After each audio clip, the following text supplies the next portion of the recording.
Assalamualaikum warahmatullahi wabarakatuh. Jumpa lagi para sahabat dengan saya di channel Rocky Alba. Apa kabar para sahabat semuanya?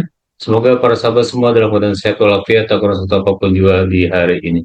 Baik, tema video kita pada kesempatan kali ini tentang hal yang masih menjadi pembicaraan di tengah halayak ya, itu tentang pesugihan Gunung Kawi. Pesugihan Gunung Kawi di tengah modernitas, tinjauan filsafat agama atas rumor yang tak pernah usai. Baik para sahabat Rapidi Alba, belakangan ini tentunya publik Indonesia kembali diramaikan oleh berbagai rumor mengenai dugaan praktek pesugihan yang dikaitkan dengan sejumlah oknum artis, pengusaha maupun pejabat. Nama Gunung Kawi yang berada di Kabupaten Malang, Jawa Timur hampir selalu muncul dalam narasi tersebut. Media sosial, kanal YouTube, hingga obrolan masyarakat terus menghidupkan anggapan bahwa kesuksesan seseorang tidak selalu diraih melalui kerja keras, melainkan melalui jalan-jalan mistis. Terlepas dari benar atau tidaknya rumor tersebut, perlu ditegaskan bahwa tidak ada bukti yang dapat diverifikasi secara publik yang menunjukkan bahwa individu-individu tersebut benar-benar melakukan praktik pesugihan di Gunung Kawi. Oleh karena itu, setiap penyebutan mengenai artis atau pejabat harus dipahami sebagai rumor yang tidak dapat dijadikan dasar untuk menghakimi seseorang. Justru yang lebih menarik untuk dikaji adalah mengapa rumor tersebut terus hidup di tengah masyarakat modern. Ya, para sahabat sekalian, Gunung Kawi antara tradisi, ziarah, dan mitos. Nah, Gunung Kawi merupakan salah satu tujuan atau destinasi spiritual yang telah lama dikenal masyarakat Indonesia. Di kawasan tersebut terdapat makam tokoh-tokoh yang dihormati, seperti Eyang Jugo dan R.M. Iman Sujono. Banyak peziarah datang untuk berdoa, mengenang jasa para tokoh, serta mohon kepada Allah agar diberi kesehatan, rezeki, dan kemudahan hidup. Namun dalam perkembangan budaya populer, Gunung Kawi juga dilekatkan dengan berbagai cerita mistis mengenai pesugihan atau ritual mencari kekayaan dengan jalan gaib. Kisah-kisah ini berkembang dari mulut ke mulut hingga membentuk mitologi sosial yang sudah dipisahkan dari cerita Gunung Kawi. Meskipun tidak semua aktivitas spiritual di sana berkaitan dengan praktek pesugihan. Perlu kita bedakan secara tegas antara ziarah sebagai tradisi keagamaan dan budaya dengan praktek yang mengandung unsur meminta kekuatan gaib pada selain Tuhan. Generalisasi terhadap seluruh peziarah sebagai pelaku pesugihan merupakan kekeliruan yang tidak adil. Lantas mengapa rumor pesugihan selalu menarik? Filsafat agama mengajarkan bahwa manusia adalah makhluk yang selalu mencari makna di balik setiap peristiwa. Ketika seorang mendadak kaya raya, memiliki pengaruh yang besar atau memperoleh jabatan yang tinggi, sebagian masyarakat merasa jawaban kerja keras belum cukup menjelaskan fenomena tersebut. Istilah muncul ruang bagi mitos dan spekulasi. Dalam perspektif filsafat agama, rumor pesugihan dapat dipahami sebagai bentuk pencarian penjelasan atas sesuatu yang dianggap melampaui nalar sehari-hari. Manusia seringkali lebih mudah menerima narasi supranatural daripada proses panjang berupa pendidikan, investasi, jaringan sosial, inovasi, dan keberuntungan yang memang dapat terjadi dalam kehidupan nyata. Fenomena ini, para sahabat sekalian, menunjukkan bahwa masyarakat masih hidup di antara dua cara berpikir sekaligus. Yang pertama rasional modern, dan yang kedua adalah mistis tradisional. Ya, dua cara berpikir sekaligus, rasional modern dan mistis tradisional. Nah, bagaimana kritik filsafat agama terhadap pesugihan? Filsafat agama tidak sekedar membahas benar atau salah suatu keyakinan, tapi juga menilai rasionalitas, makna, konsekuensi moral dari suatu praktek keagamaan. Dari sudut pandang tersebut, praktek pesugihan menghadapi beberapa persoalan mendasar.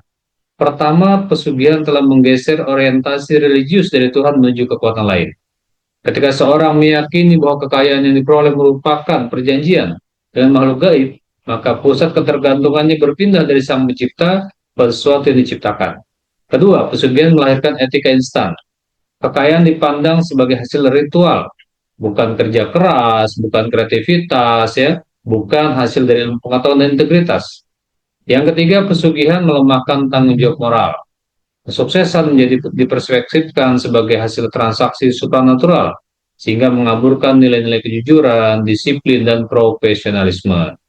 Nah, lantas bagaimana perspektif Islam dalam menilai sebuah praktek pesugihan? Dalam ajaran Islam, para sahabat sekalian, rezeki merupakan ketetapan dari Allah Subhanahu wa Ta'ala yang diberikan melalui ikhtiar yang halal. Al-Quran telah menegaskan dalam Al-Quran surah At-Tolak ayat 2 dan 3 yang artinya, dan barang siapa bertakwa kepada Allah, niscaya dia akan diberikan jalan keluar baginya dan memberinya rezeki dari arah yang tidak disangka-sangka. Islam juga melarang meminta pertolongan pada kekuatan gaib dengan keyakinan yang menyaingi atau menggantikan ketergantungan pada Allah. Praktek semacam itu dapat masuk ke dalam kategori syirik apabila seseorang meyakini adanya kekuatan selain Allah yang secara mandiri mampu menentukan nasib dan rezeki. Namun demikian, Islam juga mengajarkan prinsip tabayun atau klarifikasi.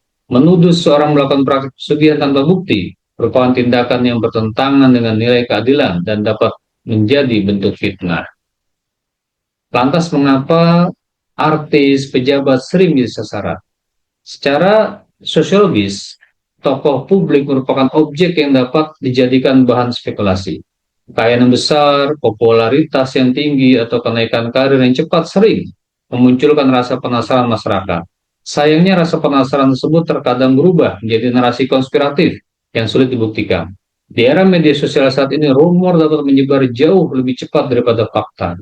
Akibatnya, opini publik sering terbentuk bukan berdasarkan bukti, melainkan berdasarkan cerita yang berulang. Disinilah masyarakat perlu mengembangkan budaya berpikir kritis. Tuduhan serius semestinya didasarkan pada bukti yang dapat dipertanggungjawabkan, bukan sekedar cerita turun-temurun dan konten viral.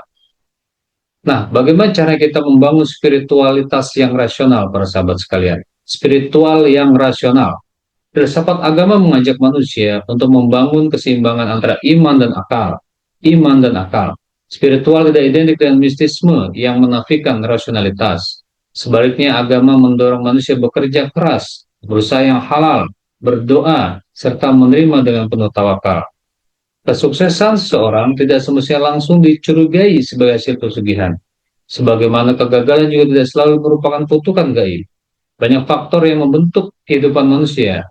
Pendidikan, lingkungan, kesempatan, kerja keras, integritas, dan kehendak Tuhan Allah Subhanahu wa Ta'ala. Para sahabat sekalian, dalam menilai rumor atau berita-berita yang muncul di media sosial, khususnya terkait praktek pesugihan di Gunung Kawi, yang dikaitkan dengan sejumlah oknum artis maupun pejabat, mungkin akan terus menjadi bagian dari budaya populer Indonesia. Namun masyarakat perlu membedakan antara fakta, keyakinan pribadi, tradisi budaya, dan spekulasi. Filsafat agama mengingatkan bahwa agama hadir untuk membebaskan manusia dari ketergantungan pada kekuatan-kekuatan semu, sekaligus menumbuhkan etika kerja, tanggung jawab moral, keimanan yang matang. Dalam konteks ini yang perlu dikritisi bukan sekedar mitos pesugihannya, melainkan kecenderungan masyarakat yang terlalu mudah menghakimi tanpa bukti. Para sahabat Rapi Alba dimanapun berada, tentunya bangsa yang besar, bangsa yang dewasa, adalah bangsa yang mampu menghormati tradisi, memuliakan agama, mengedepankan nalar yang kritis, serta menjaga etika dalam menyikapi rumor. Dengan demikian, ruang publik akan lebih dipenuhi oleh dialog yang mencerahkan daripada prasangka yang menyesatkan.